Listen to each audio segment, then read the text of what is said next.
Listo, profe. Entonces, a mi grupo le correspondió el tema del diagrama de caja. Está conformado por Alba Mirella Salamanca, Eduard Santiago Hurtado y Carlos Andrés Rojas. Y quien les habla, Valeria Sierra. John Wilder Tukey, 1915-2000. Él fue un químico, un matemático y un estadístico que en el 1970 definió el box plot, o lo que conocemos como el diagrama de caja. Este diagrama siendo creado para que este fuese un poco, a comparación de otros diagramas, este fuese un poco más sencillo de entender y más claro, pues teniendo una ventaja que no ocupa mucho espacio. El diagrama de caja, o también llamado diagrama de cajas y bigotes, es un gráfico utilizado para representar una variable cuantitativa. Este gráfico es una herramienta que nos permite visualizar a través de los cuartiles cómo es su distribución, su grado de asimetría, los valores extremos o los valores atípicos y la posición de la mediana. Este gráfico se utiliza cuando deseamos explicar cómo se distribuyen una serie de datos cuantitativos, siendo una manera conveniente de mostrar visualmente grupos de datos numéricos. Entonces, el diagrama de caja se compone de un rectángulo, que es la caja, que está delimitado por el cuartil 1 y el cuartil 3, y dentro de la caja una línea que nos indica dónde se encuentra la mediana o el cuartil 2. Las líneas que se extienden paralelas a la caja se les conoce como bigotes y se usan para indicar la variabilidad fuera de los cuartiles superior e inferior, o mínimo o máximo. Los valores atípicos o los valores extremos se representan a veces con unos puntos individuales que se encuentran en línea con los bigotes.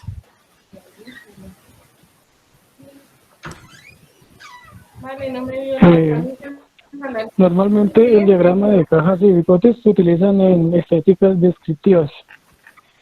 Las gráficas de cajas y bigotes son excelentes para examinar rápidamente uno o más conjuntos de datos. Tienen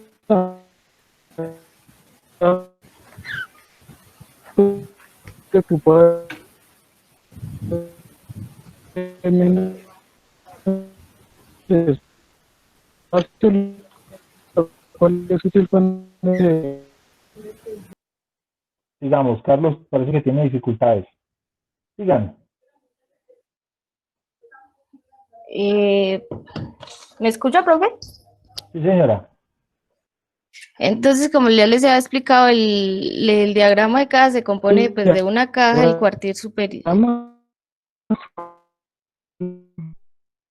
¿Cuáles son los... Carlos, espérame un segundito, tenemos problemas con tu conexión y no se está escuchando bien. Entonces, si quieres, deja que Valeria termine para que nos explique bien, porque se está cortando demasiado y no sabemos, de pronto puede ser la conexión allá y no te sale bien. Dale, Valeria. Pues les estaba explicando, como les explicaba, entonces se mide por cuartiles el diagrama de cajas y se compone pues de la caja, del cuartil que está delimitada por el cuartil superior, el cuartil inferior, los bigotes y la línea dentro de la caja que nos indica la mediana o el cuartil 2. Buenas tardes, ahora explicaré cómo hacer el diagrama de caja en Excel. Entonces, espera, comparto pantalla. ¿Ya? Ya estoy en esa.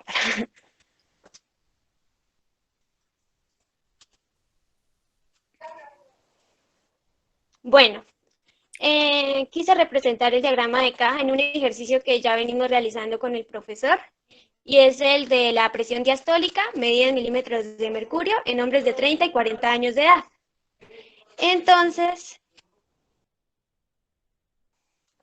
Entonces comenzaremos con el primer dato. Para realizar nuestro diagrama de caja necesitamos saber el dato mínimo, el cuartil 1, la mediana, el cuartil 3 y el dato máximo.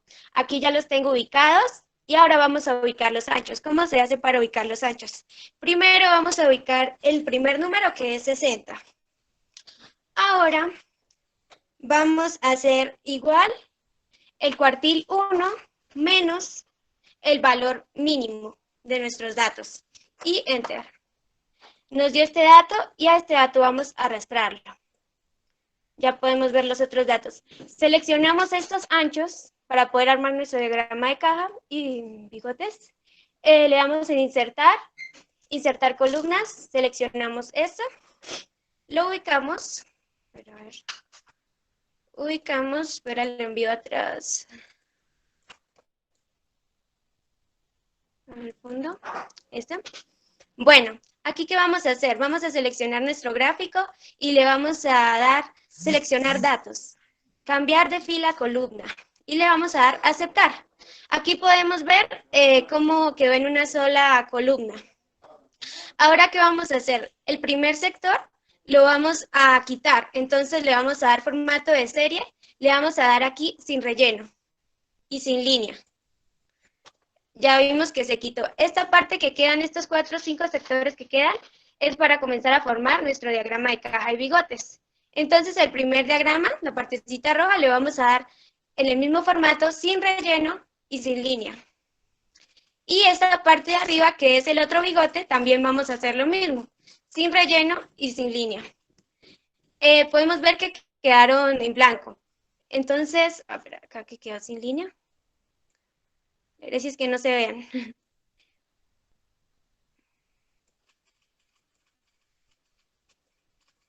Listo.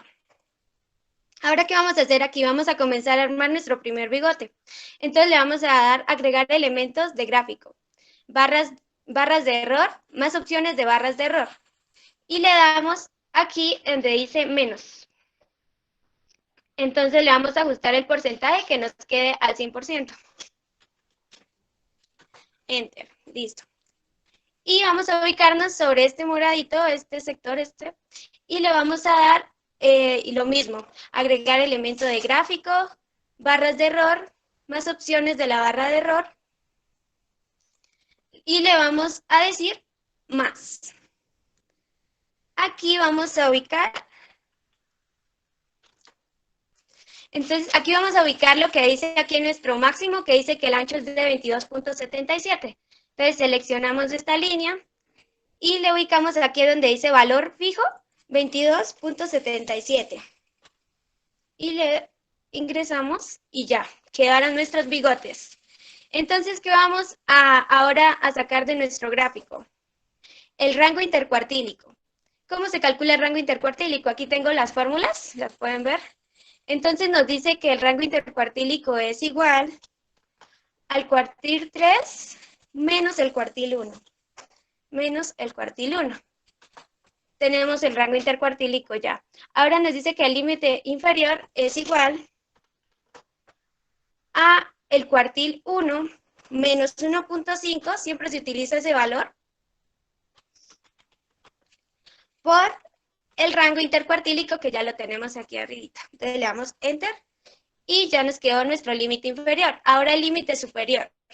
Nos dice que es igual al cuartil 3 más 1.5 también por el rango intercuartílico. Y esto nos dice, bueno, entonces ya tenemos nuestro límite inferior y el límite superior. ¿Para qué es esto? Para calcular los datos atípicos, saber si hay datos atípicos dentro de nuestro conjunto de datos. Entonces, ¿qué podemos ver aquí? Que en el límite inferior nos dice que de 47 hacia abajo, o sea, desde por aquí, hay datos atípicos. Y que de 126 hacia arriba podemos encontrar otro dato atípico. En nuestro conjunto de datos vemos que no hay ningún dato atípico porque nuestro conjunto de datos va del mínimo, que es 60, al máximo, que es 120. Entonces no encontramos ningún dato atípico. Pero si llegáramos a hacer otro ejercicio y nos salieran datos atípicos, podemos marcar el dato atípico con un asterisco para saber, para indicarlo. Listo. Ahora, espera, les ubico la gráfica.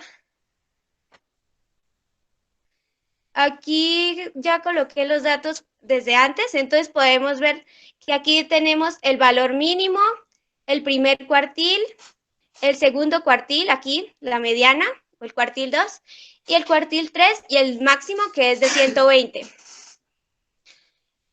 Bueno, conclusiones a través de este gráfico. A ver, espera, me falta el título. Entonces, que nunca se nos olvide colocar el título para saber qué es lo que estamos trabajando. Entonces, yo lo tengo ya aquí. Sí. Bueno, aquí vamos a colocar el título para saber sobre qué estamos hablando.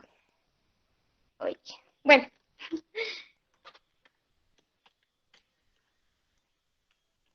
Bueno, voy diciendo mientras tanto las conclusiones. Entonces podemos ver que la presión diastólica medida en milímetros de mercurio en hombres entre 30 y 40 años, del 50, o sea, desde el cuartil 2 o la mediana, al cuartil 3 están más acumulados nuestros datos. Podemos ver que esa parte es más pequeñita. Y con respecto a los bigotes, podemos ver que este bigote, el primer bigote del mínimo al cuartil 1, es más pequeño que el bigote del cuartil, ¿de qué? Del cuartil 3 al máximo. Entonces podemos ver que nuestros datos están más acumulados en el primer 25% que en el segundo 25% de los datos.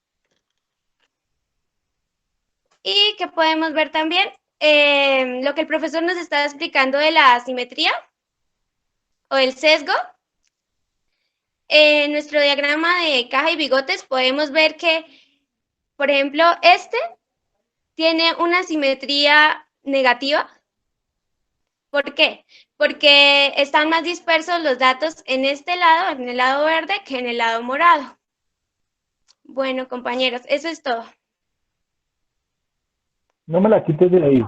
Profe, a continuación le vamos a, No me quites la presentación de ahí. pues le voy a mostrar un, Bueno, pero sí, profe. tranquila. Deja tu presentación y pon tú. Valeria, ¿vas a exponer ahí? ¿Quién va a colocar? Sí, profe, un ejercicio que hizo un compañero. Vale. Valeria, para que te copie el texto, tienes que copiar el texto, no la celda. Vete a la parte superior y ahí copias el texto. Eso, y ahora sí, pégalo ahí en el título. ¿Listo? Mientras tanto, seguimos. Sigue, Valeria, tranquila. Mire ya para que dejes de compartir, de presentar, por favor.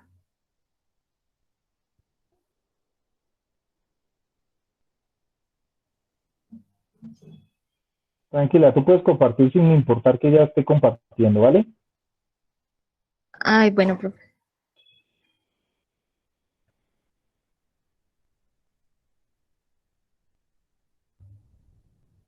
Profe, ahí ya estoy mostrando el video. ¿Se ve? Sí se ve, pero no le has dado play. ¿Se escucha, profe? No, ¿No se escucha? no. Ese lo tienes también Ahí. en video. No, profe. No, no se está escuchando. ¿No lo subiste a YouTube tampoco? Yo sí lo escucho, profe. ¿Quién lo escucha?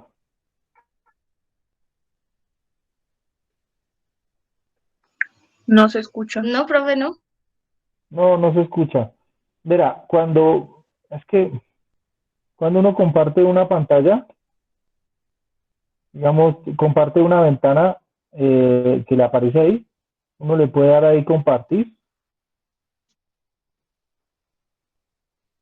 y ahí O le sea, aparece dejo la de opción. compartir, profe. No, tranquila. Bueno, ¿quién nos puede explicar lo que está haciendo ahí? ¿Tú? Pues aquí tengo el video, el ejercicio en estas diapositivas. ¿Se ve? Pues, explícalo tú aquí y me pasas después el video, yo lo monto. ¿Listo? Listo, profe. Dale. Bueno, entonces este ejercicio es de la edad de un colectivo de 11 niños. Entonces, nuestro total de datos pues son 11, 7, 12, 2, 8, 10, 8, 9, 6, 6, 8, 4. Pues lo primero que vamos a hacer es ordenar nuestros datos. 2, 4, 6, 6, 7, 8, 8, 8, 9, 10 y 12.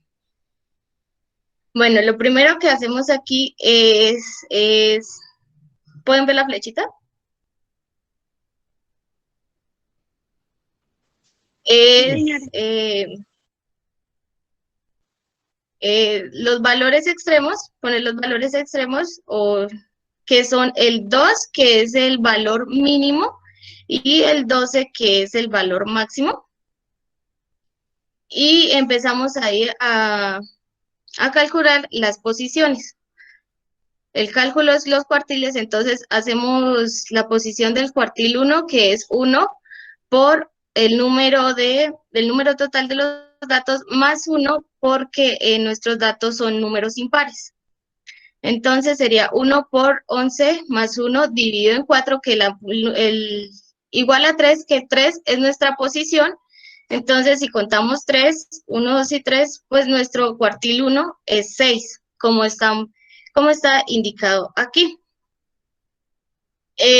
La posición 2, el cuartil 2, perdón, es 2 por pues, la misma fórmula, 11 más 1 dividido en 4, que en la posición nos da 6, 1, 2, 3, 4, 5, 6. Y es igual al número de la mediana. Y como tenemos datos impares, pues antes de nuestra mediana es 8, porque si contamos por este lado, tenemos 5 datos, y si contamos por este otro lado, son otros 5 datos. Entonces, el valor de la mediana del cuartil 2 es 8. Y el cuartil 3, que es 3 por 11 más 1 dividido en 4, igual a 9, es nuestra posición, y si contamos en nuestros datos ordenados, nos va a dar 9. Listo. Entonces, las conclusiones serían que a través de este diagrama podemos observar que el 50% de los niños están entre las edades de 6 y 9 años, y otra es que el 75% de los niños son menores de 9 años, o se puede decir que el 25% de los niños son mayores a 9 años, de 9 años. Este es el ejercicio para nuestros compañeros. Y listo, profe. Bueno, a ver, yo escuché, ¿este grupo son solo 3? Profe, también está Eduard Santiago, pero creo que él habló con su merced. Él fue el que hizo el video, profe, porque está trabajando, no pudo asistir. Espérame un segundito porque yo aquí tengo...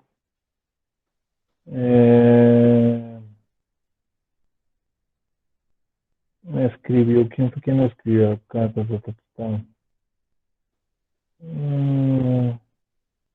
Bueno, no sé. Yo miro a ver quiénes realmente me escribieron para pedirme permiso, porque tenían alguna cuestión de trabajo y demás. Porque de todas formas, si no, no vale. Pero bueno, porque creo que solo recibí uno de un chico que tenía permiso, que me pidió permiso. Pero él también me dijo que hacía un video. Sí, profe, él fue el que hizo el video, pero entonces no lo pude, no se Yo, sin escucha. embargo, reviso ahí los nombres, ¿listo? Bueno, Listo, profe. muy bien por el tema, muy bien por me gustó la explicación de cómo lo construyeron ahí en Excel. Como les decía, hay otras formas, trataré yo después de mostrarles algunas más simples, en el cual, digamos, solo con los datos, el mismo programa nos ayude a construir tanto un histograma como un diagrama de puntos o un box plot, ¿cierto? Es un diagrama de caja para que sea más simple, digamos, para que no tengamos que construirlo paso a paso como lo hizo la compañera, pero de todas formas me gusta mucho cómo lo hicieron porque nos está explicando parte a parte o pedazo a pedazo de cómo se construye y poderlo entender un poco, ¿cierto? Yo quería que me dejaras, ¿quién fue que, ella fue la que estaba transmitiendo? Sí. Que me pongas otra vez el Excel. ¿Sí? Ya, Sí, ya. sí. Eso, porque quiero hacer una pregunta con respecto a ese tema. Eh, mientras tanto, si alguno de los compañeros del grupo que está en la sesión tiene alguna pregunta, eh, la puede hacer de una vez.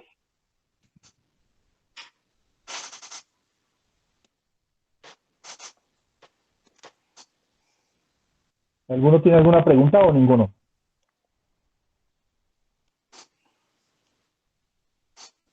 Bueno, entonces,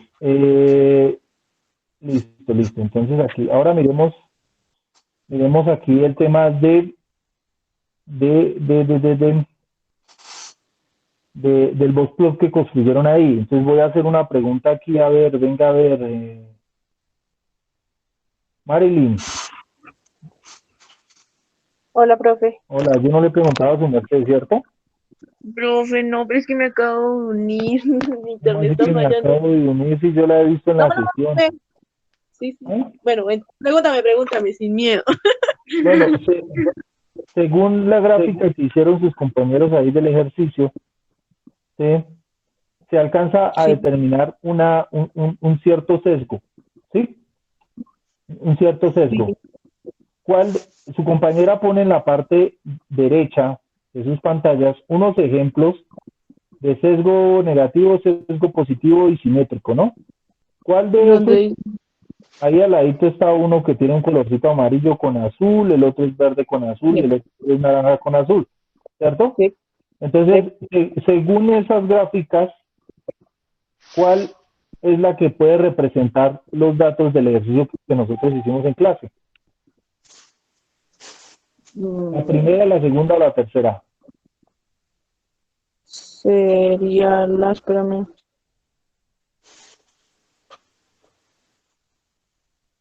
La segunda, la de asimetría positiva. ¿Sí? Contéstanos, Mireya, dinos si tienes la razón o no. Sí, señor. ¿Sí tienes la razón, Mireya? ¿Seguro?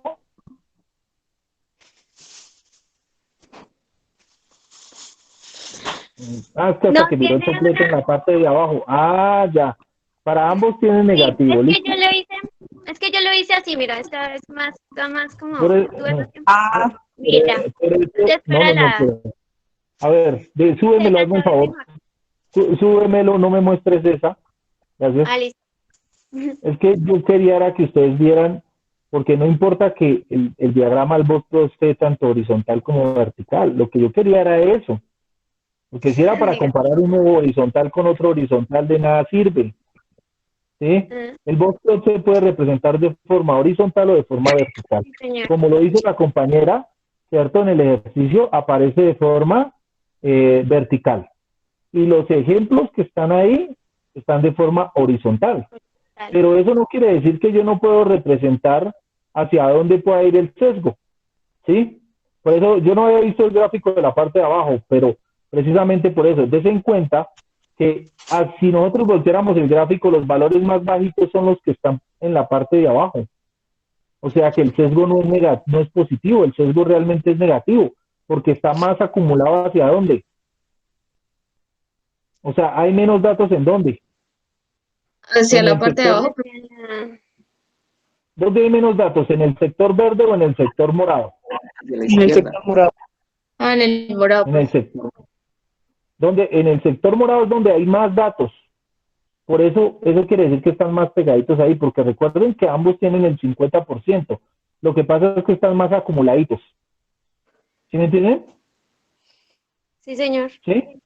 Por eso, o sea, lo que quiere decir el box plot, no importa cómo sea en el primer ejemplo que aparece ahí en el Excel, sea el segundo ejemplo que aparece en el Excel, y sea el último ejemplo, el del simétrico, en ambos está diciendo, mire, en el primero, en el lugar amarillo, se encuentra el 50%. ¿Bien?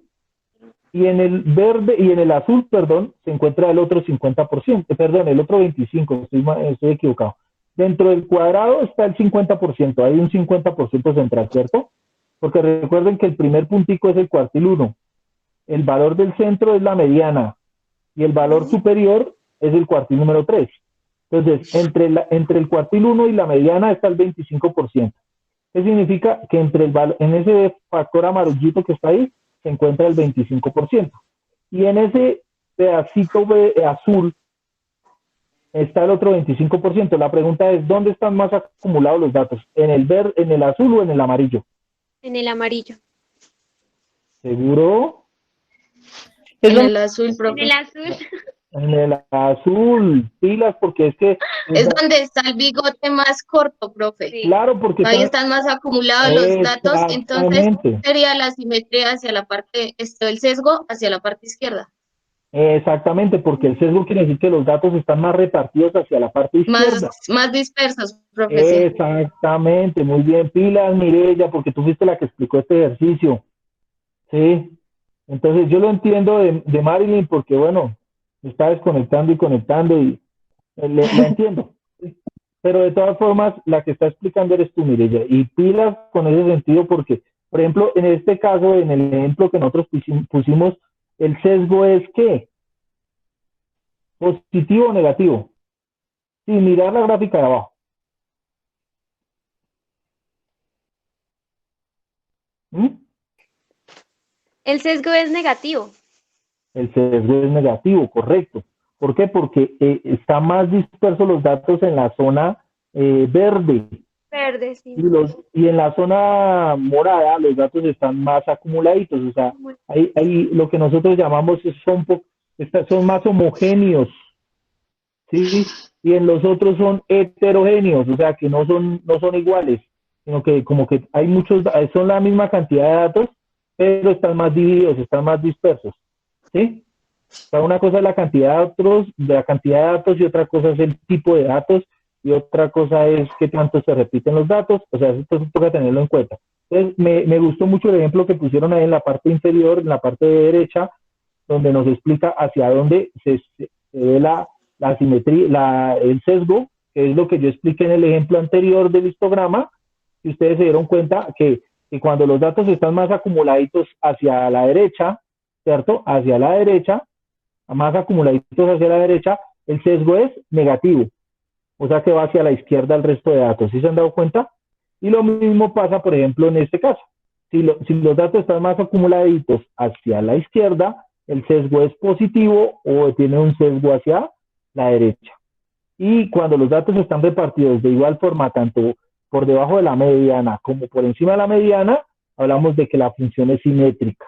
Entonces, estos datos nos sirven para eso. Pero hay otra cosa muy fundamental para el diagrama de barras o el box plot, algo que nos ayuda a identificar muchas cosas. ¿Qué es esa cosa fundamental que nos ayuda a identificar el box plot? Uno del grupo que me conteste. Que lo hablaron, pero no lo dijeron como mucho.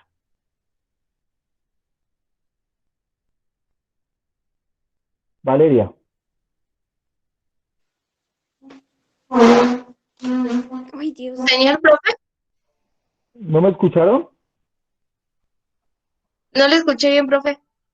No, que aparte de que ya vimos la simetría, que nos ayuda a identificar la simetría, nos ayuda a ubicar cómo están los datos, hay otra cosa que es muy importante que nos ayuda a identificar el diagrama de barras, que es,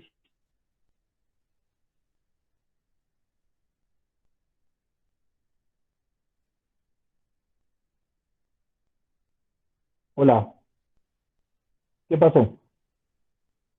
¿Sí me escucharon? ¿Alguno del grupo que esté conectado que me diga si me escuchó o no me escuchó? Si se escuchó bien La la pregunta. posición de la mediana, profe. No, no, la posición de la mediana me dice de pronto que, digamos, si están divididos simétrica o si están acumulados hacia un lado o hacia el otro. Los Pero hay valores otra cosa, extremos los valores o los extremos, atípicos.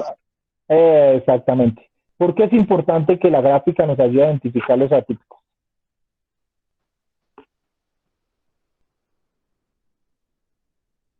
Profe, pues esos valores son los que, o sea, como lo explicaba yo en el ejercicio, los que están como el límite inferior y el límite superior de los datos que estamos representando.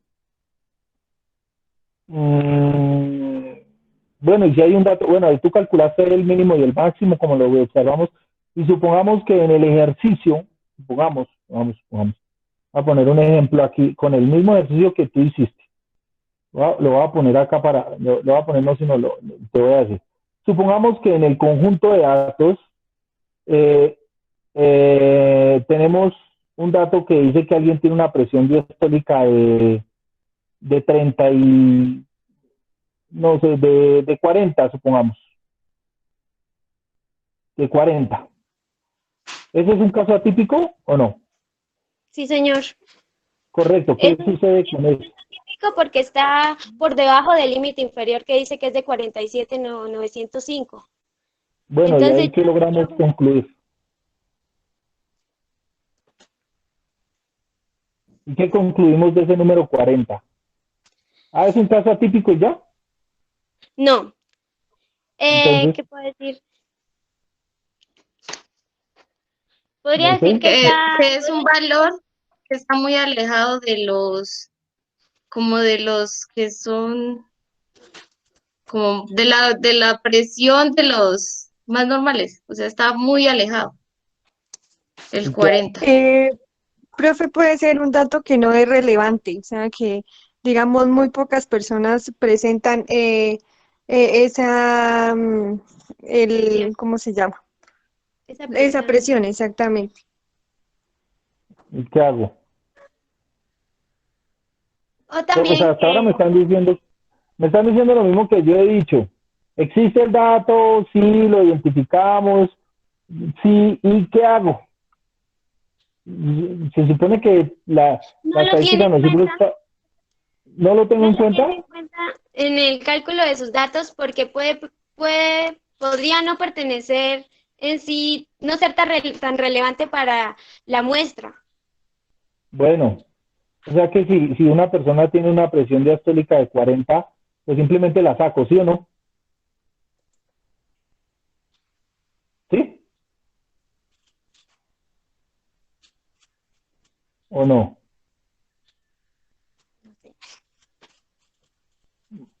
Se las voy a poner más fácil. Supongamos que efectivamente identifico que hay una persona que tiene, una sola, que tiene una presión diastólica de 40.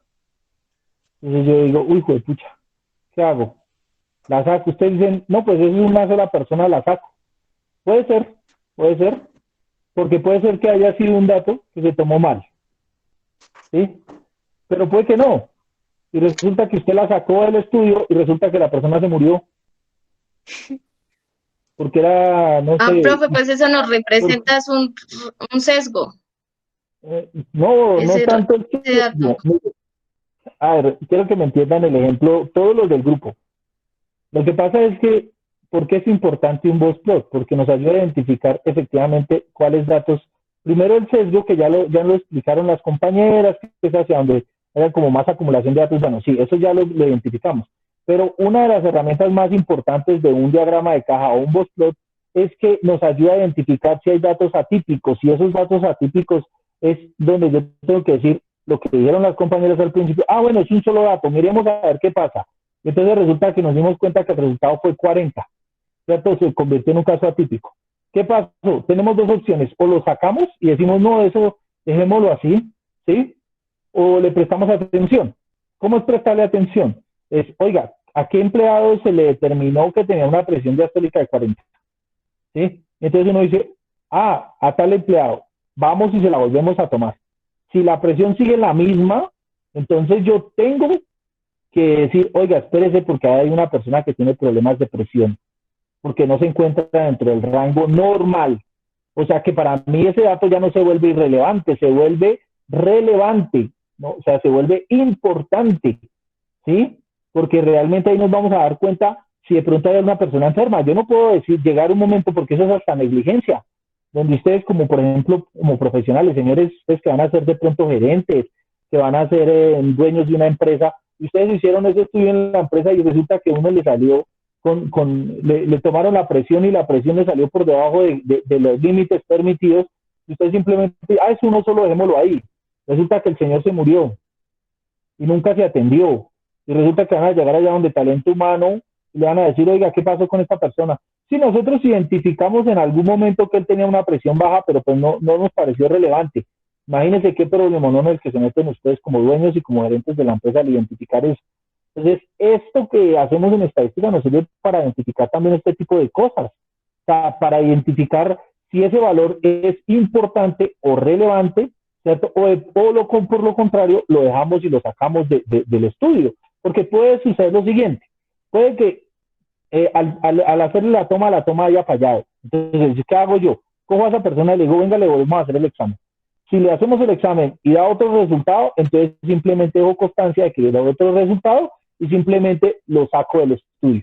Sí, porque ya no puedo volver a tomarlo porque puede haber algún tipo de sesgo si vuelvo a tomar otra persona. Entonces simplemente digo, no, ese estudio hemos considerado que es irrelevante, fue un estudio que se tomó mal, tuvo un mal resultado o el que realizó el proceso no lo hizo de la mejor manera.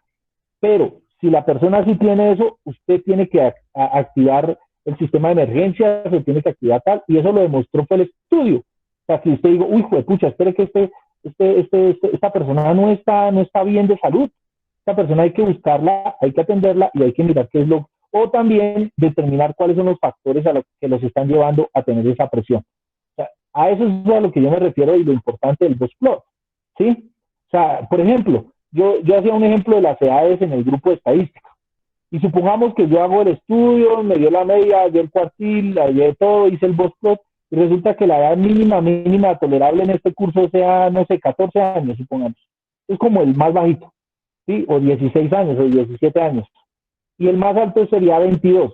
Supongamos que un estudiante me llega a mí y me aparece con una edad de 12 años, por ejemplo. Y yo digo, uy, espere, ¿qué pasó aquí? ¿Será que es que se equivocó al contestar?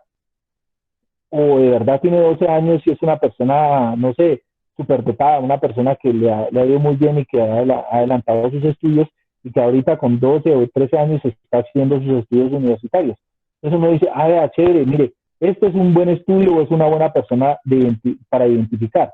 Pero si fue mal tomado el estudio, entonces lo que yo tengo que ir es allá y mirar a ver qué fue lo que pasó con esa información. O si, por ejemplo, yo tengo una persona que tiene 35 años en el grupo de estadística, entonces yo puedo decir, oiga, ¿esta persona qué pasó? Yo tengo que ir a identificar qué fue lo que lo llevó a que a la edad de 35 años esté estudiando la carrera actualmente. Y se puede volver en un estudio interesante de trabajo. O sea, pilas que, por ejemplo, hay toda una área de estudio de casos atípicos o outliers, que llaman así. La otra vez, y para comentarles, pues ya vamos a acabar la clase y dejamos hasta ahí los otros grupos. Los casos atípicos se utilizan mucho en criminalística. O sea, por ejemplo, cuando hay un asesinato, cuando hay un atentado con bomba, ¿sí? ¿Ustedes saben cómo identifican quiénes son los terroristas? Les voy a decir, lo hacen con estadística. ¿Cómo lo hacen? Ellos cogen los materiales explosivos, material de papel, material de, no sé, de roca, le hacen un estudio químico y ellos son capaces de determinar la calidad de papeles que hay en el sector. Digamos, si estamos hablando de Colombia y llegó alguien y hizo una bomba, la trajo, no sé, no lo pongamos en Colombia, pongámoslo en Estados Unidos. En Estados Unidos llegó alguien, una persona árabe o una persona extrema de España o alguna de otro país y fue a colocar una bomba en Estados Unidos. Entonces, por lo general siempre traen materiales que son de los países de origen de los atentados. Entonces, ¿qué pasa? Ellos lo que hacen es coger todos los estudios que hay previos de los países y si hay un pedacito de papel, ¿sí? Y le hacen un estudio químico y determinan que ese papel no es fabricado en Estados Unidos, entonces se convierte en un caso atípico, o sea, un caso raro, que quiere decir que ese dato no pertenece al global de los papeles que hay en Estados Unidos. Entonces logran identificar de dónde puede ser ese papel. Y trabajan con casos atípicos y hacen modelamientos para criminalística con casos atípicos. Por ejemplo, cuando se hacen rastreos en contaduría, digamos, de lo que es desviación de fondos y ese tipo de cosas, todos esos datos son con datos atípicos. Entonces son, en muchas medidas, son importantísimos. Entonces no se pueden dejar por fuera y esto quería que quedara muy claro, porque esta es una de las, digamos, de las gráficas que más me gustan a mí, porque son de las que en cierta medida logramos identificar muchos factores como simetría, asimetría, identificamos sesgo, identificamos variabilidad, identificamos casos atípicos que nosotros de pronto no los identificamos de la misma manera. ¿Entendido hasta ahí, muchachos? ¿Lo comprendimos ese pedazo? Sí, señor. Bueno, entonces, muchísimas gracias. ¿Alguno de los compañeros tiene alguna otra duda?